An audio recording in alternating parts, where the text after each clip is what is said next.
harshest chords in the ear. Believe me, love, it was the nightingale.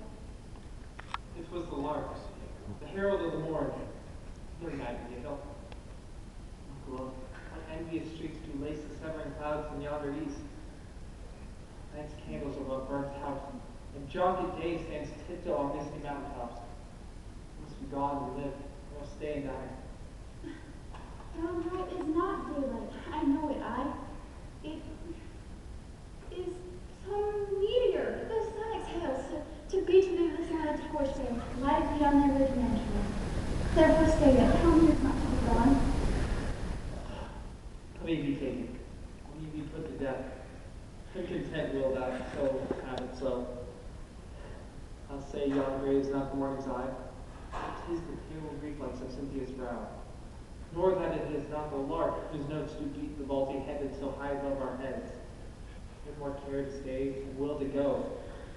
How observe my soul. Let's talk, it is not day. It is. I can't be gone away. It is a lark that sings to our tune, shooting harshest chords and unpleasing sharps. Some say the lark weeps with a vision. This doth not show who should divided us. Some say the lark in love throw changed eyes. Oh, now I would they change voices too. Since arm from arm, her voice doth us a prey. Until we can't hunt up to the day. For light and light grows. More lights and lights, more dark and darker woes. Madam, nurse, your mother the baby is coming to your chamber. The day is broke, be wary, look back. Through the window, let day and let light out. Farewell. I'm kissing on the side.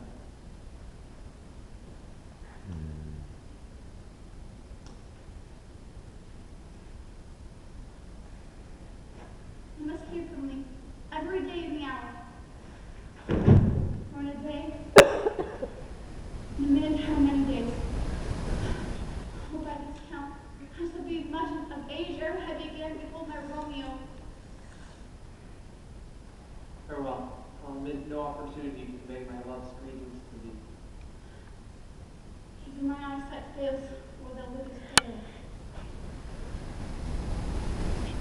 Aye. In my eyes, so do you. Dry sorrow drinks our blood. Or do. Oh, fortune, men call thee fickle. Thou art fickle, but dost thou with him then to renounce his faith? Oh, fortune, be fickle, for then I hope thou wilt not keep him long, but send him back.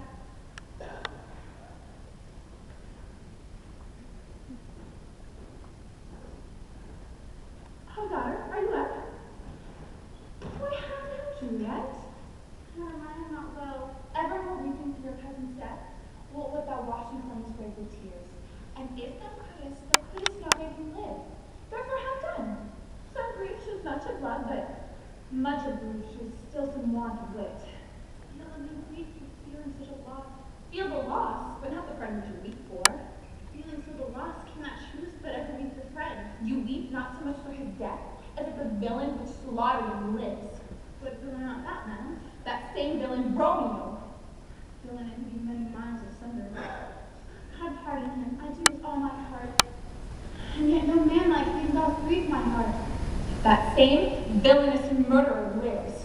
Aye, madam, and with the reach of these my hands would I none but avenge my cousin's death. We will have vengeance for it, fear thou not, and weep no more. I'll send for one in Mantua, where that same banished renegade doth live, and he shall give him such an unaccustomed dram that he shall soon be keeping table company.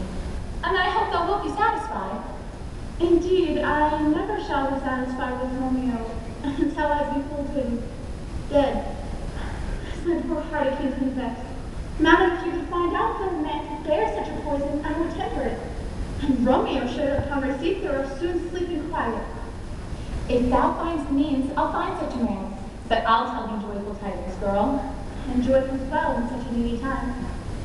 Thou hast a careful father, child, one to bring thee from thy heaviness, hath sorted out a sudden day of joy, one that thou lookest not for, and not nor I. And happy time what day is this now? Marry, my child, early next Thursday morn to the gallant and young noble gentleman, the Count of Paris. At St. Peter's Church, he shall make thee there a joyful bride. Now by St. Peter's Church, and Peter too, thou shalt not make me a joyful bride. I wonder at this haste that I must wed, ere he that be my husband that comes to woo. I pray you, tell my Lord and Father I will not wed. And when I do, shall be to Romeo, whom you know I hate, rather than Paris.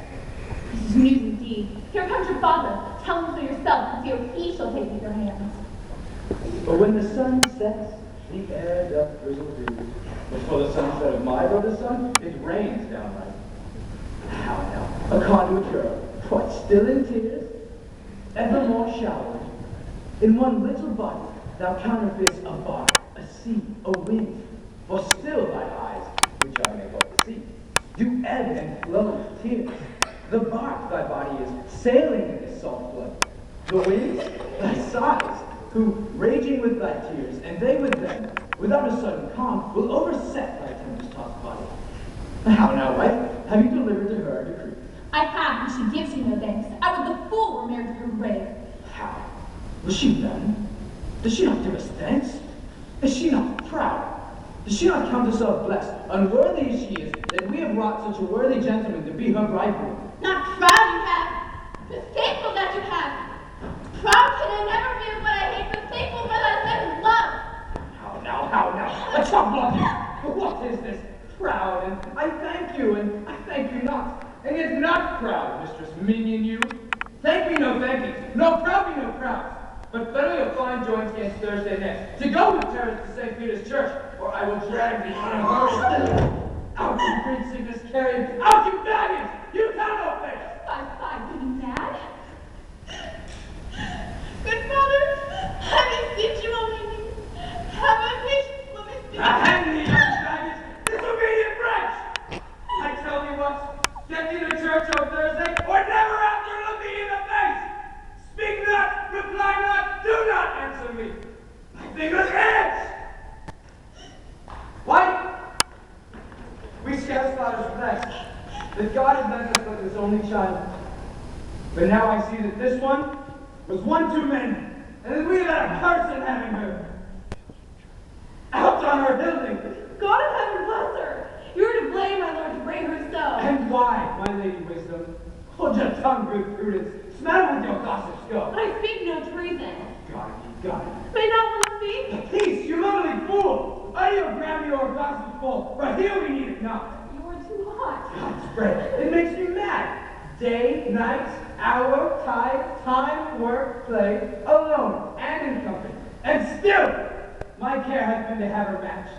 And having now provided a gentleman of noble parentage, of fair demeanor, youthful and nobly trained, stuffed, as they say, with honorable parts, proportioned as one would stop would wish a man. And then to have a wretched, puling fool, a whining mammoth, in her fortune's tender, to answer, I'm not wed, I cannot love, I am too young, I beg you pardon me. But as you will not wed, I'll pardon you. Grace where you will, you shall not house with me. Look to it, think on it, I do not use to jest.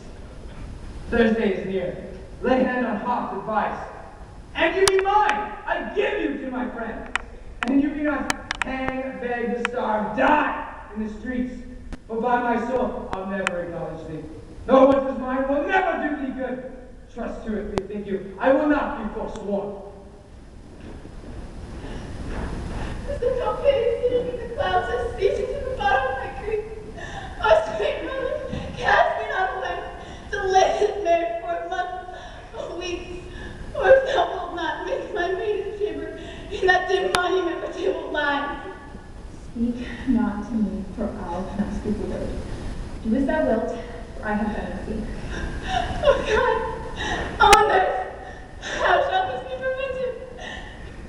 My faith is in heaven, my husband on earth.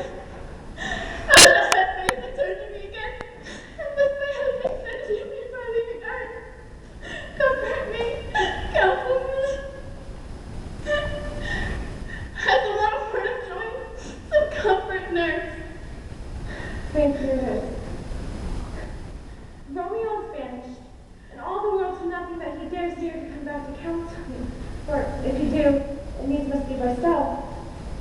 So, since the case stands without doubt, I think it best You marry with the county. Oh, he is a lovely gentleman. Romeo is a dish brought to him. An evil man. Hath lots of green, so big, so fair, not as pears have. But sure my heart, I think you were happy in the second match, for it excels your first, or if it did not, your first was dead.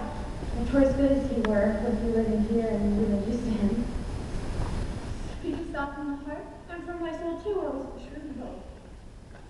Amen. What? But thou hast comforted me marvelous much. Go in, tell my lady I am gone to fire the winter cell to confront my sins. Marry I will, and this is wisely done.